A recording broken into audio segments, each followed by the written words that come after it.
አንዲት ትልቅ ሴት ይህንን ብልሃት አሳዩኝ ይለናል።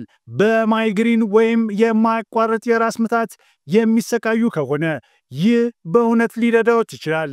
የሚያስፈልጎት እንደዚህ ያለ ፎጣ ብቻ ነው። አንድ ብርጭቆ ውሃ በግማሽ ብሉ። ማንም ሰው ስለዚህ ጉዳይ አይነግሮትም፣ ምክንያቱም በጣም ቀላል ነው፣ ነገር ግን በሚገርም ሁኔታ ውጤታማ ነው። ፎጣውን በብርጭቆ ላይ ያስቀምጡትና ውሃውን ሳያፈሱ በፍጥነት ይገልብጡት። አሁን በፎጣ የተሸፈነውን ብርጭቆ በጭንቅላቶ ላይ ያስቀምጡት።